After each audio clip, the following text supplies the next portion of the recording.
వారి పిల్లలకు నైతికతను బోధించడంలో తల్లిదండ్రుల పాత్ర యొక్క ప్రాముఖ్యత. తల్లిదండ్రులు తమ పిల్లల నైతిక వికాసాన్ని రూపొందించడంలో కీలక పాత్ర పోషిస్తారు. సానుకూల ఉదాహరణను ఉంచడం ద్వారా తల్లిదండ్రులు తమ పిల్లలకు సరైన మరియు తప్పు అనే బలమైన భావాన్ని పెంపొందించడంలో సహాయపడగలరు. తల్లిదండ్రులు తమ పిల్లలతో నైతిక సమస్యల గురించి మాట్లాడాలి మరియు వారి చర్యల పర్యవసానాలను అర్థం చేసుకోవడంలో వారికి సహాయపడాలి. తమ పిల్లలకు నైతికత గురించి బోధించడం ద్వారా తల్లిదండ్రులు బాధ్యతాయుతంగా మరియు నైతికంగా పెద్దలుగా ఎదగడానికి వారికి సహాయపడగలరు.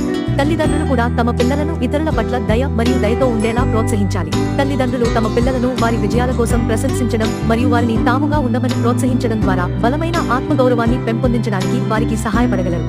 తమ పిల్లలకు నైతికత గురించి బోధించడం ద్వారా తల్లిదండ్రులు సంతోషంగా మరియు విజయవంతమైన పెద్దలుగా ఎదగడానికి వారికి సహాయపడగలరు.